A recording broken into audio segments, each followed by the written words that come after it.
Greetings. Welcome to ITR Live. I'm your host, Chris Hagen. We are back here in Studio 130 for another fun-filled, action-packed episode of the Gold Standard in Iowa Conservative Podcasts. John Hendrickson and myself today, we've got a big show today for you planned. John is excited. I am. He's ready to go. Yeah. Today, we would like to try and cover a few other legislative matters that are going on at the state capitol. We are going to talk about rich states, poor states today. Yes, yeah. And we touched on that briefly a little bit ago.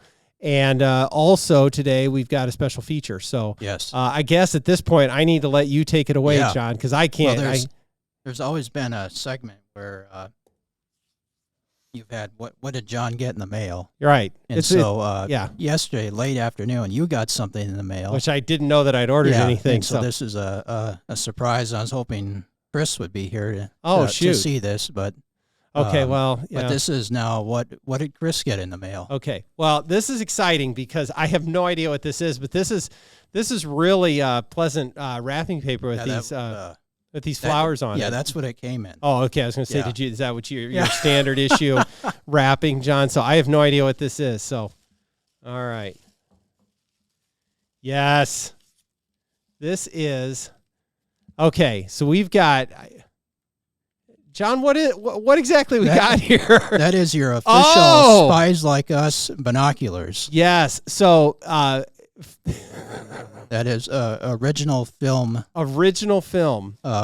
Memorabilia. I don't know that I want to open this, John. From Spies Like Us. I think I need to leave this closed. This is originally sealed. And so right here we've got... they're GLG somethings. Yes, yeah. And for those of you that are not up on this, Spies Like Us has been an ongoing a joke here on the podcast, the 1980s classic movie starring Chevy Chase and Dan Aykroyd. And so here they are walking across the Siberian wilderness, and they're giant.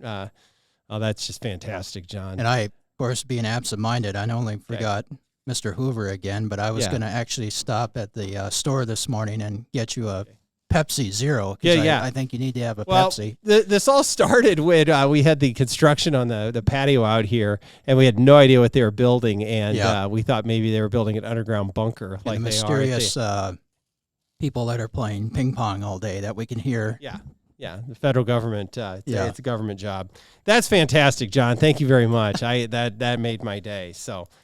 Okay, well, we're going to have to get off of the fun stuff and talk business, though, John. Unfortunately, I'm sorry. So a few things going on in the legislature right now, and we're probably going to have to come back to this particular segment. There should be about 2 weeks left in the legislative session, a lot left to do, but you start seeing some other issues moving that you didn't expect or whatnot. But anyway, we talked a little bit, I don't know if we did this on the show or not, or if it's just in pre-production, John, but about some House Republicans feeling like there was a problem with the AEA bill that they passed, and that there was an oversight and there needed to be a fix. That was led, at least in the Des Moines Register article on that, by Representative Brent Segrist saying, hey, this was broken, we need to fix this. And I think I told you at the time, John, that didn't seem like that was a mistake. It sure seemed like it was sort of planned that way because what the issue was, as I understand it, was this idea of allowing the local school districts to spend the media services dollars wherever they wanted to, whether they wanted to spend it at the AEAs or not.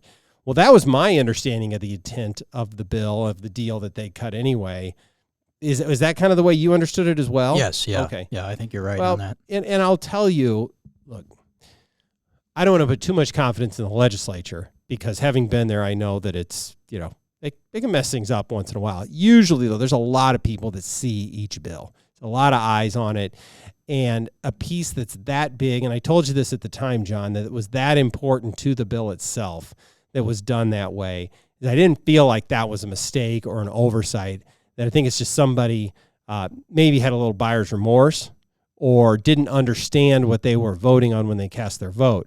That's not a swing at Representative Segrist, who's got plenty of experience in the building. Mm-hmm. But the governor then in the Des Moines Register today came out and said, nope, we're not fixing that. That's exactly what we meant to do, which I think at the time was sort of my impression, is that, nope, that's exactly what they plan to do. So, yeah. Okay. I saw that. I thought that was interesting. Just a way to kind of bring that around is that usually, every once in a while you have to fix a bill at the end or come back next year and do it just because something didn't quite fit with the law the way you wanted it to. But this didn't strike me as one of those kinds of issues. This issue has really consumed this session. I mean, this has been the big issue of the session, the AA bill. No, that's right, and for better for worse too. I think there's I'm hearing from a lot of legislators just a lot of weariness about this session, that it has been really difficult for them. And it's interesting because in years past they've done much bigger things in terms of conservative reforms. And difficult things. But yet this is the year that has been really difficult for many of them. So, I don't know what quite to make out of that, other than you get to April and the session needs to end, just because they've used up their energy and sort of tempers start to get a little frayed. And just in general, it's time to be done. People aren't as excited about it anymore. And the age-old thing is that there's still a lot of farmers at the legislature, and the temperatures warm up, and they want to be in their fields. They don't want to be in Des Moines. Right. So, okay, another one that I found interesting, because this is the annual bill that comes up every year, and it never gets done, which is to regulate traffic cameras in the state of Iowa. And it was every year when I was there, and yet again, here we go yesterday. It's almost as if on script, the Iowa House passed a bill to regulate traffic cameras. Did you see this? I did not. No, okay, I missed this one. And it's there's always different iterations of this where we're somehow only going to allow traffic cameras in certain areas. This one this year was to you had to get state approval for a local government to put a traffic camera up, and I don't know what else is in the bill.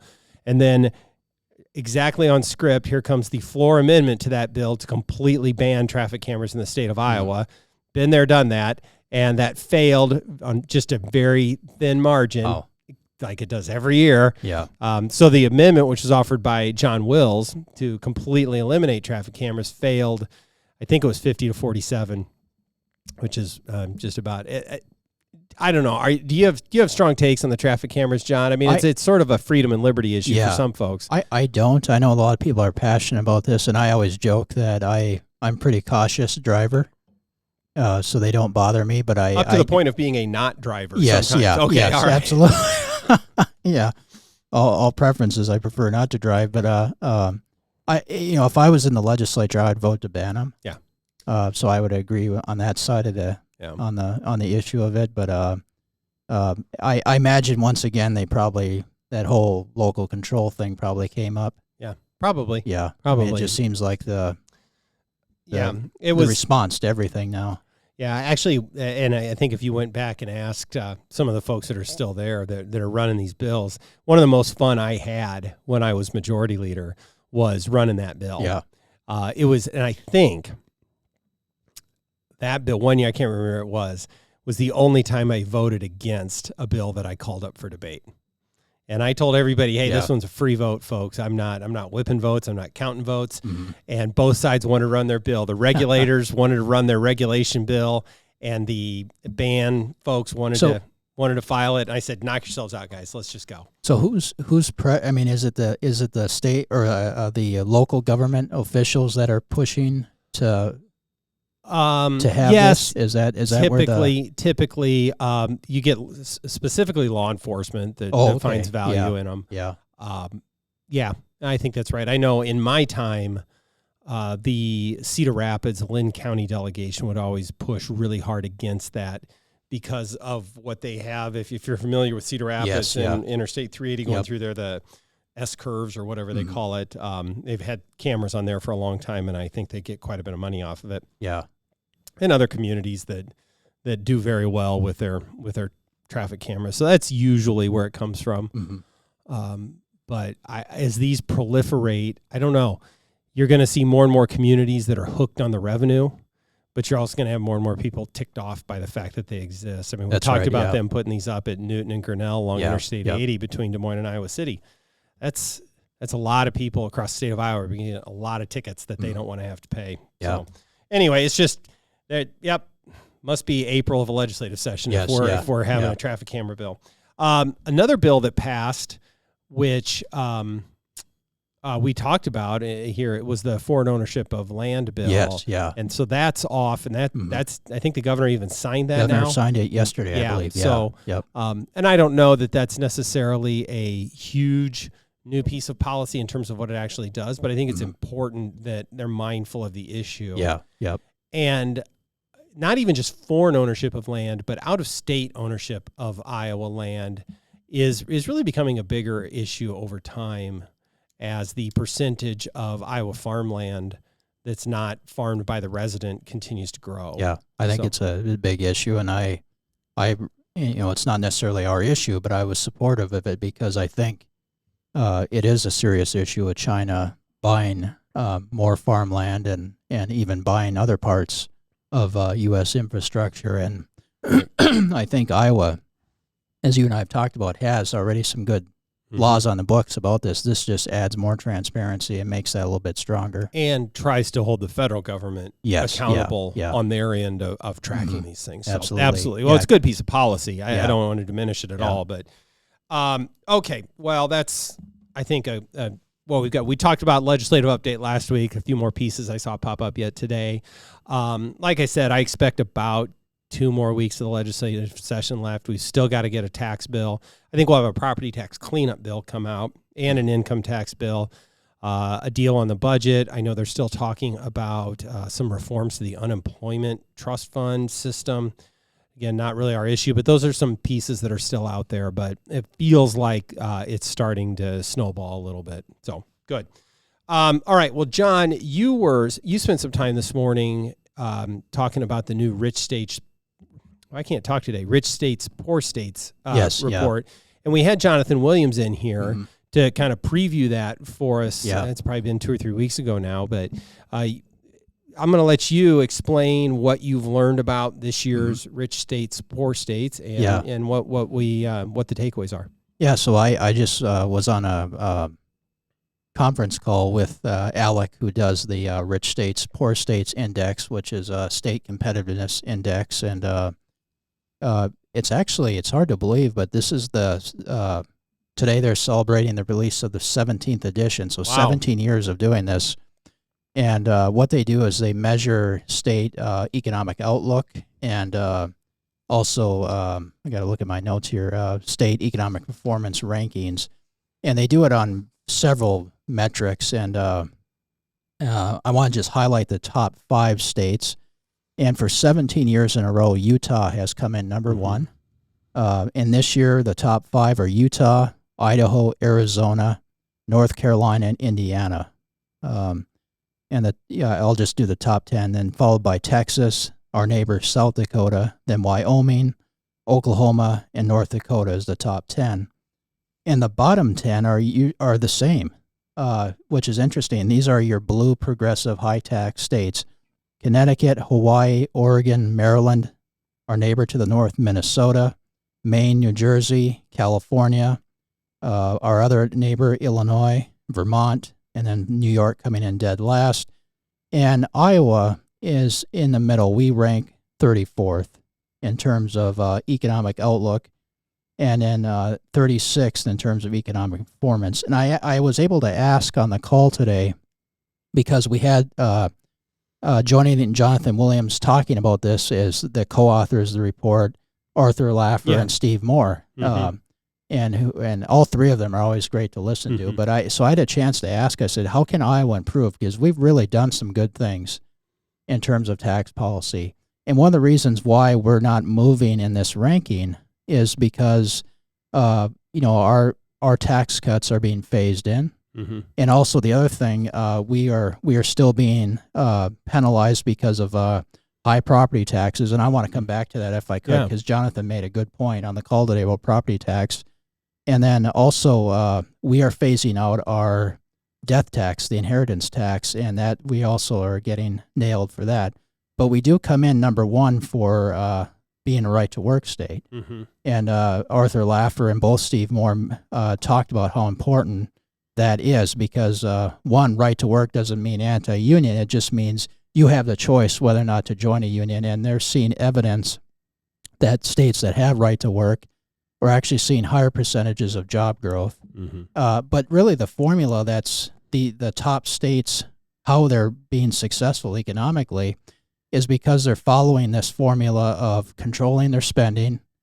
They have a low tax rate, and basically they're following low regulatory policies. And so sort of what, if you want to just use the umbrella term, free market policies. And that's why yesterday the Wall Street Journal had a good article about Utah. Utah kind of leading in terms of population growth, in terms of job creation.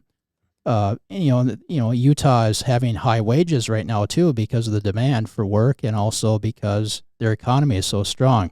The other thing about Utah is they have a low flat tax, and they probably have one of the best property tax laws in the nation with truth in taxation. Yep. And so Utah is doing some really good things. The other thing is they had the president of the Utah Senate on, Stuart Adams, and he said one important thing, and we heard Grover talk about this at our tax day lunch, and that is states need to watch what other states are doing, because all these states are in competition, and we can see what policies are working and what are not working. So, for example, we know to our neighbors to the north what not to do. For example, Minnesota wants to expand universal basic income and become the first state to actually levy that, and we're trying to ban it here. And so, for example, Utah has actually had influence on that region, and so Idaho, Arizona, all these states are doing pro-growth tax reforms and regulatory reforms to catch up. And I think Iowa is actually going to be a leader in our region. And I was a little, I don't know, I was probably biased in this because Nebraska is ranked higher than us at 32. I actually think we're doing a lot better things than Nebraska. And I think Iowa is actually going to end up being the leader in our region, if not nationally. And I know our population has not grown, but I don't blame the fiscal policy. I blame because the Midwest has a lot of challenges that go beyond. I mean, just with the rural areas. Yeah. And the other interesting thing is they mentioned on the call is that for the first time in American history, economic center of activity used to be kind of in the Midwest and the Northeast. It's all shifting now to the Southeast and to the West. Yeah. And that's where you're seeing the economic growth now. Yeah. I think yeah, I mean, there's a lot there, John. One thing on the phase in these rankings too. Look, all of them are.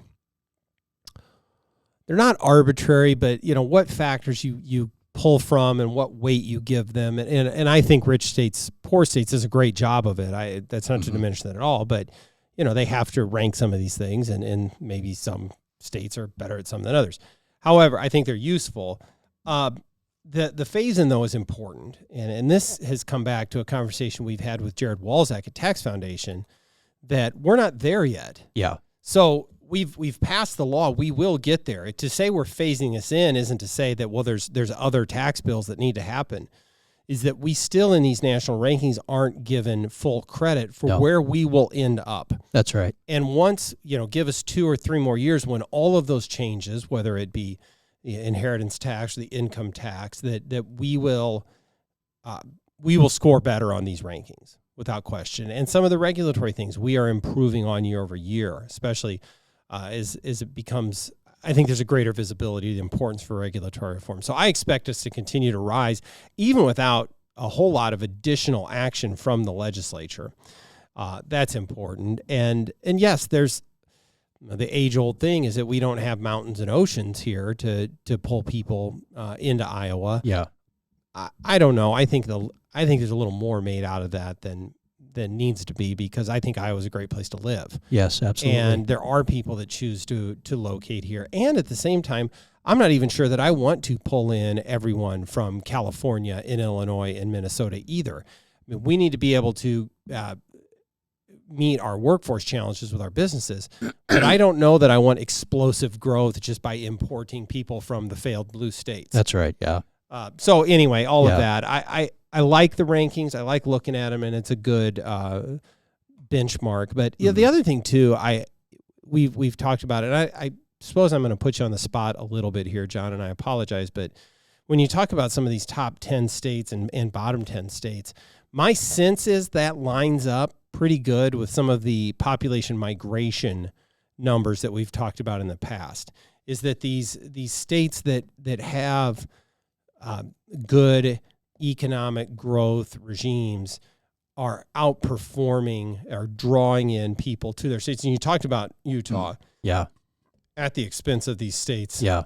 I mean, just talked about this a couple weeks ago. Minnesota, which is losing population, is going to lose a congressional seat most likely with the economic policies to match. You are absolutely right. In fact, that was one of the main points they stressed on the call this morning. What Arthur Laffer and Jonathan talked about and Steve Moore was that one of the biggest stories in the last decade has been the mass exodus of people, if you want to say voting with their feet, leaving states like New York, Illinois, California, Minnesota, those bottom 10 states, and moving to states that are in the top 10. Mm-hmm.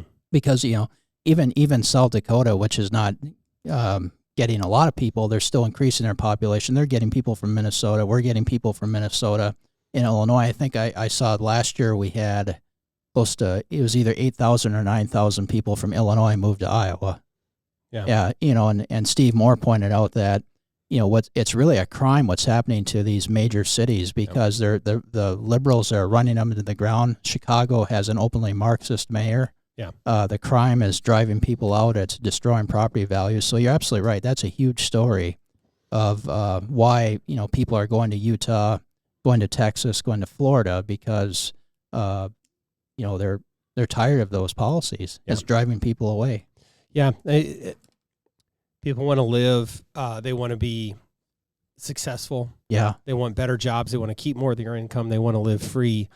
And people will vote with their pocketbook. They're going to vote with their family budget. They're going to, and then ultimately they're going to vote with their feet and move to these states where they can, frankly, chase the American dream much more effectively than they can in these not failed states and specifically these large failed cities that I don't know. It's going to take a long time to right that ship. And as long as they continue voting for, these neo-Marxists, they're going to get these kinds of results. Yeah.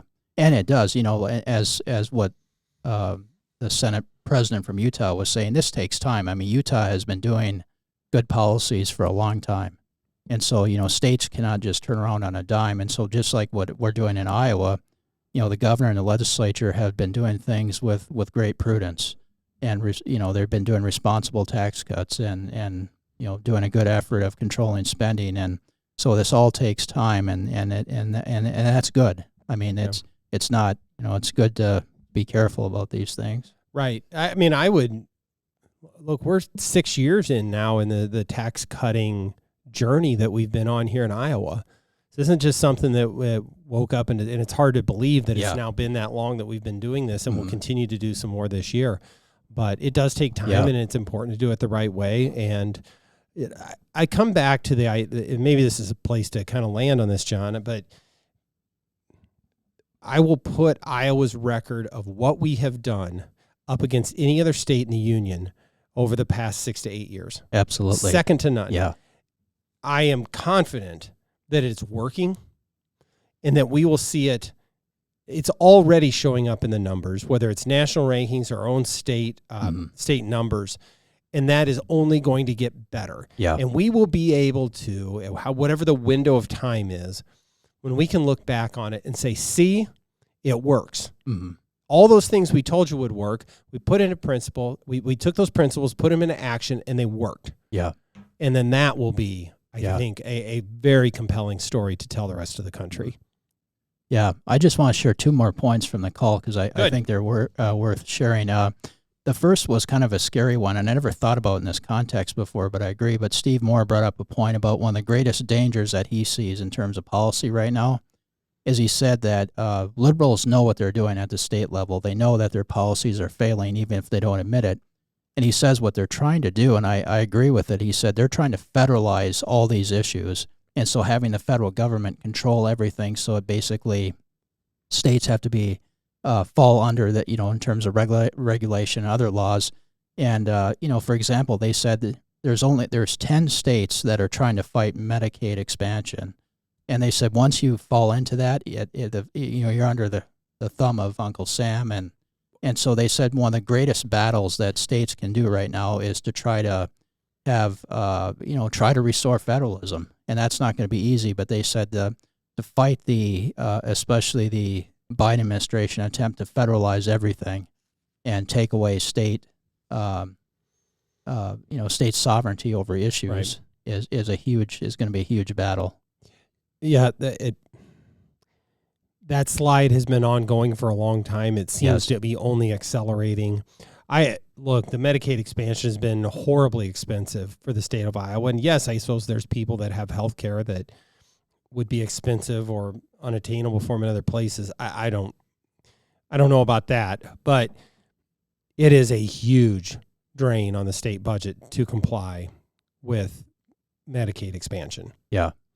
The other issue was property tax, and Jonathan Williams, because someone asked a question, because so many states are struggling with this, and I thought Jonathan just hit a home run with his response. He said, first of all, the reason for high property taxes is something you and I have said, repeatedely, and people are probably sick of us talking about it, but it's local government spending. I don't think doesn't sound like Jonathan's sick of us talking about it. No. And he said, he said, it's not assessments, and he said, it's time that, local governments need to be honest. Yeah. And just like, they're belly aching. We were talking yesterday about Waverly and their public pool and not being able to collect windfalls from assessments. I mean, the solution lies in controlling their spending, and that's what's driving property taxes. And I thought Jonathan was very clear on that, and I appreciated that answer. Yeah. Well, it certainly is. And I won't go back to that because we've talked about it so many times, John. But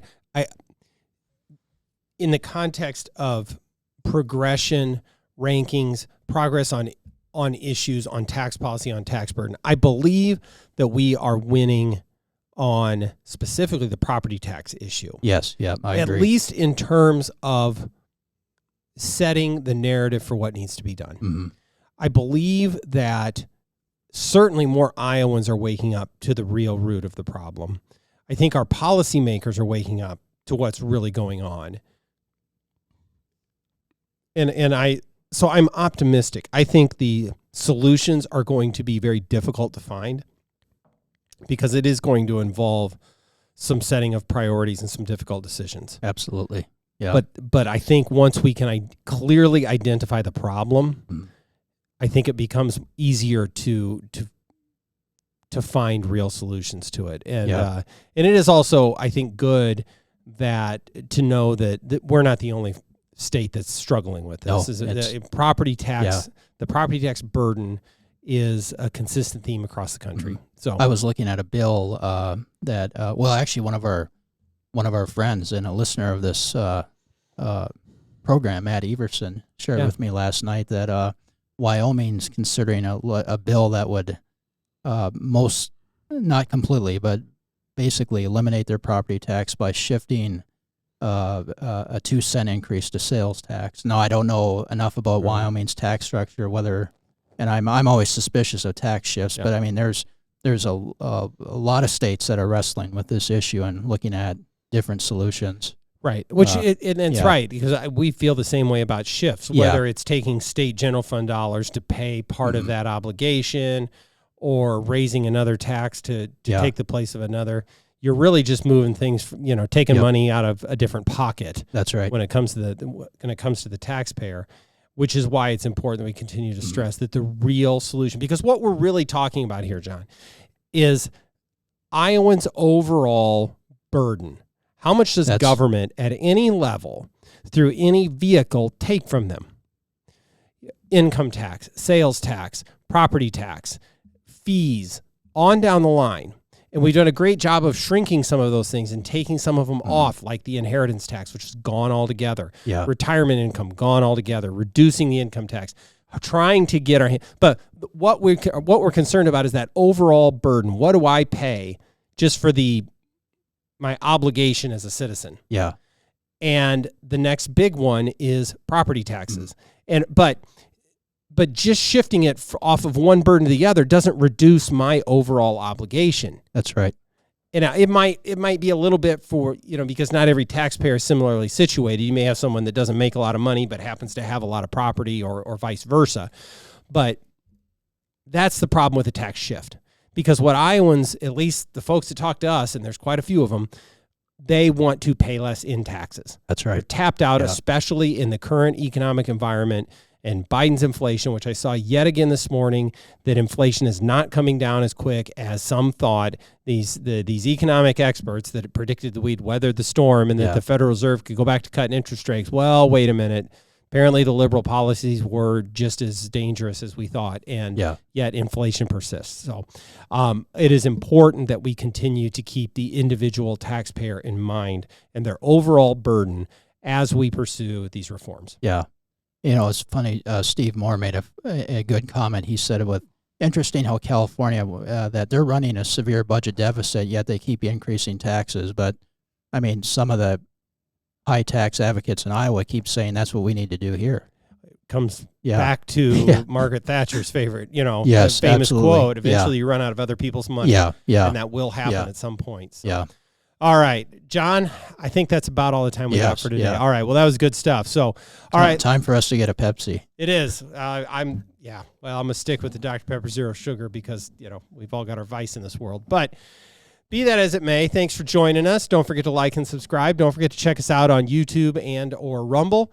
And leave us a good review. And don't forget to join us next time. John, maybe one of these days, President Hoover will be back with us. I will try to do my best next time. Yeah. Good. All right. And with that, we will see you next time on ITR Live.